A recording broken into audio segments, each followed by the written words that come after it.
Let us know where you think the line sits with banter around football. So, Ant, been watching the World Cup much lately? I have. It's been on. Obviously, England have been knocked out. I don't think that's too much news for anyone. Kind of want to touch on the banter side, however, of England getting knocked out, and some of the things we see across all social media platforms from opposing fans towards England. Yeah, okay. I think probably it's worth pointing out for you and I, we've mentioned in the past, we are originally from England, moved to Australia. From Liverpool? From Liverpool, which I guess you're already saying that kind of shows we're not the biggest England fans in the world. Yeah. I guess we're not the biggest Australia fans in the world. We're very much club over country kind of people. Like if England are playing, I would prefer them to win. I'd get behind Australia given, all my friends behind them. I'm living here now. I do want Australia to do well. It does well for the sport and whatnot. But yeah, I think sometimes people brand me, I don't know about yourself, as this guy's from England, he'll be a huge England fan. Or maybe it's the opposite where they go, he's from Liverpool, he'll hate England like me, or whatever it might be. And I kind of fall somewhere in between there, I feel. Like I said, I do want them to do well, but if they lose, I'm not really too affected by it. Are you similar to that? I would probably say I'm a bit more towards the side of I couldn't care less. I really couldn't be bothered by England's results at all. In that I don't want to see them win, I don't want to see them lose. I think I sit in the, we've got Jordan Henderson playing there, and we've got Trent Alexander-Arnold. I want to see them do well. Please, Lord, let Liverpool sign Jude Bellingham.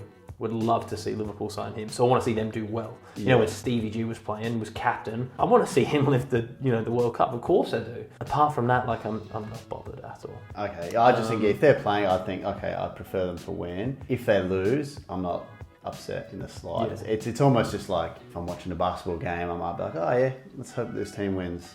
If they win, great. If they don't, not really too invested in it. Yeah, that's probably a good analogy. Or your mate down, your mate's playing Sunday League game. You're like, I want to see my mate do well. But if they lose, I'm not losing sleep. Yeah. It's kind of just like pick a team. So now that we've got that disclosure out of the way early, so we're not being called sour or anything like that. I personally have seen a bit of banter or a bit of jokes coming in quite frequently from a lot of nations, it has to be said, or a lot of fans of other nations that didn't even make the World Cup or got knocked out early at the group stage. So I guess bringing that up is I wanted to have a chat or discuss where is that line and where do we sit around what sort of banter can we expect or maybe even accept from these other nations that maybe haven't done as well as England in just getting to the quarterfinals. Yeah, I always think when you lose, I know we saw the other night as well, when Argentina beat the Netherlands on the penalties, the Argentina players, kind of got in the faces and were celebrating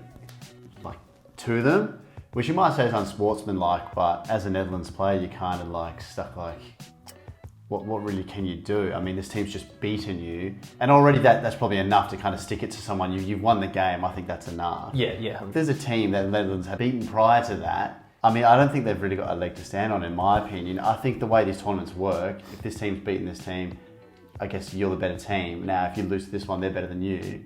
But it's weird. Imagine running a race and you finish third and then you're laughing at the guy in second, you didn't win. It's no, neither did you. And plus I actually did better than you, so. Mm-hmm. And I think adding to that, we're almost getting these teams have run the race, someone's finished third, and then someone on the sidelines has been you didn't win. Yeah. And it's but you win the race. You weren't even competing. When you are by far the slowest. You're not even getting a look in at competing. For me, I always put it down to maybe a bit of jealousy. There's a lot of countries that rarely make the World Cup, and so I guess every 4 years, they're then picking a different nation to support because theirs isn't there. And I guess maybe again out of the jealousy, they're kind of wanting a team like England to lose because they're they might have English friends who are really excited. And I think English fans are probably quite optimistic, which goes against a lot of their culture and stereotypes where, they're probably known to be very pessimistic and kind of a bit doom and gloom at the best of times. It's funny, every kind of international tournament, the whole it's coming home and the fans do really get up for it and they do believe, it seems, that they are the best team every time. Which, it may get on some people's nerves, but what else could it be? I mean, for me, at a club level, when I saw for so many years, like United being successful. Admittedly, I did want them to lose. And, I'm comparing them to Liverpool, and Liverpool just wasn't getting over the line and weren't doing that well. So you naturally you might dislike that team. And as well, like Liverpool are such big rivals with United. Probably every Liverpool fan is always going to dislike United. But I can see back then it's the jealousy now. And in the last few years, where Liverpool probably have been the better team out of the two, and we've beaten them quite convincingly 5-0 and things like that. I'm not there like giving it to the United fans. It's almost just like we are better, and that should be known. I would never, back when we were the worst team, I wouldn't even think to like kind of be giving them stick because, they've got like all these Premier League titles that we don't have. Like, you'd almost be scared that they're just going to be like, oh, we've actually got all these Premier Leagues and you don't. Like, I don't know, it just seems so weird. I think there is quite a few layers to it, and they're probably worth mentioning. Obviously, on the international stage, I think it would be fair that England is probably the most disliked nation. From all of the other ones, and a lot of that is historical and is maybe political or all these other things outside of football. And I think to dislike England for those reasons is fair enough. Like as a nation, they've done some horrible things over time to other nations, and nothing will ever change that. And it is okay to maybe be like, I have a dislike for this nation or whatever else. No problems. So to want to see England or another team or another nation at any level maybe not do so well, relating to myself, to want United to not do well, I think that's fine. That's part of maybe football, or the part of life, tribalism. Yeah. To actively go out of your way when they don't have success, again, maybe each person can draw the line on that one. For me, I would, if a team I dislike, United, gets knocked out of the FA Cup, I'm going, yes, that's it. I'm not then going, oh, here, there, and everywhere, starting to pile pressure on them, because maybe we got knocked out prior to that, or we're still in and we could get knocked out. Like, getting happiness from other people's failure is a weird thing, but in sport it happens regularly. Yeah. But getting this pure joy and almost like your nation has done something when they weren't even at the World Cup, I just think is beyond stupidity. When we've got these nations who will become France supporters overnight and are overjoyed that France beat England and post all over social media, making memes, this, that and the other, it's just like, I really don't understand it. From the level of wanting them to win and wanting England to lose, no problems.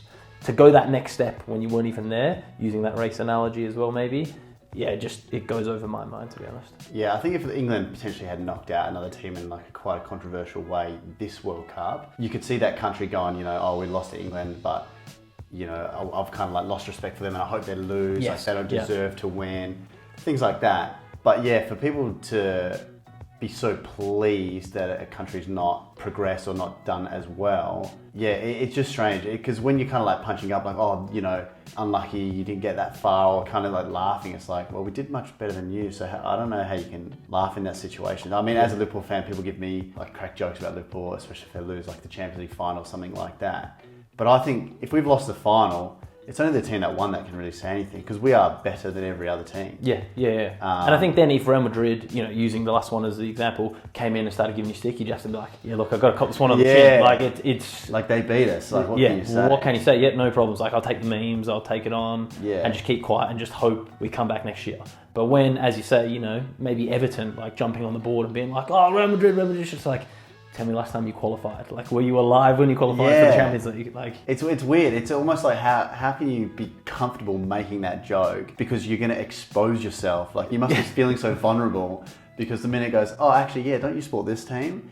Like, you don't have a leg to stand on. Yeah. Because you're there like, oh yeah, well, my team got this far or won this trophy or has got to a final, whatever it might be. I think the race analogy is probably a good one, because there's the winner and there's the order, and somehow the guy who's the furthest down the line, who lost or sitting on the sidelines, is laughing at the guys in second, and you're like, how's this working? Yeah. On the flip side of that, maybe to be a little bit of devil's advocate, is that not kind of part and parcel of being one of the big sides or the big nations, or one of the big game players, that you're there to be shot at a little bit? Like, part of being a successful nation, anyone can argue that maybe England isn't a successful nation, but one of the more advanced nations within football, you're there to be shot at. Yeah, I think because you can be making jibes at them. Yeah, for so many reasons, England are expected to do well, and then I guess after the last few tournaments, you could easily say they're underperforming. and then you've got the countries, as we mentioned, that don't qualify, you're probably like, oh yeah, we didn't expect them to qualify. They've not qualified in 30 years or whatever it's been. So they're almost like meeting expectations. And then, like I said, because the England fans are just so overly optimistic, oh, it's coming home, we're going to win it, it's been this long, you know, our team's so good, we've got all these world-class players. To then do worse, maybe, yeah, people are kind of happy about that. The whole like Messi, Ronaldo, you know, if you're at the pinnacle, people are there like, oh, I hope Portugal will lose because I don't want to see Ronaldo win it. Things like that, like if you are at the top, you are going to get people who absolutely love you, or people who have nothing to do with Portugal will support them because of Ronaldo. But then on the other side, you're going to have people who are actively wanting them to lose now because of Ronaldo. So the same reason, you're just going to polarize. And that's football as a whole, I guess. Yeah, well, even sports as a whole, you know, like how many times has anyone watched, you know, their sport of choice, and you're watching these top professionals, Roger Federer versus Nadal, you know, they're having a game, you're just like, you know, Roger, he's getting like vulnerable on his backhand or something like this. All of a sudden, you're an expert of tennis and you've got something to say on Roger's game and how he should improve. And obviously, maybe not like a specific analogy, but we all have this like armchair supporter moment. And maybe, as I say, are people allowed to have their opinions and have their jokes at the cost of anyone? Because that's what sport is about. Like, it's about having that fun and having that say and being part of something a bit bigger. Yeah. No, you're allowed to make jokes, and if it is lighthearted, it's fine. But I just personally don't understand it when there are teams who are so much worse making jokes about like the much better team. If they say, oh, like, unlucky about that game, like, fair enough. But if it is almost the equivalent of their team winning the World Cup, like yours getting knocked out, it's just real strange to me. And the only kind of explanation I can put behind it is probably like a jealousy thing, or given they've not got a team there to support, it kind of flips and it's like, okay, if my team can't get there and win it, now my only hope is that this team does badly. Yeah, but as I say, like we're almost going back in circles again here, but I think it's okay and it's more than acceptable to want to see a team lose. Because I think we all have that moment where, you know, I am supporting the opposition of the team I dislike. But to then what line beyond that can it go? I think, you know, when you are rubbing it in the faces of these other fans, it's just like, okay, that you've crossed the line now because, you know, you were never there to start with. Yeah. No, I wouldn't be hypocritical and say, oh, I've not been excited by a team I dislike losing. But, you know, at the end of the day, I would have friends who support these teams. I wouldn't just be getting on their back. So, oh, it sucks to be you. Oh, your team lost. Haha. Look at this meme, whatever it is. I'd just be like, you know, they're obviously quite disappointed their team lost. They don't need me jumping to it. Especially if my team in that situation is much worse than theirs. Yeah. I would just stay clear of it in general for that reason as well. Right, fair enough.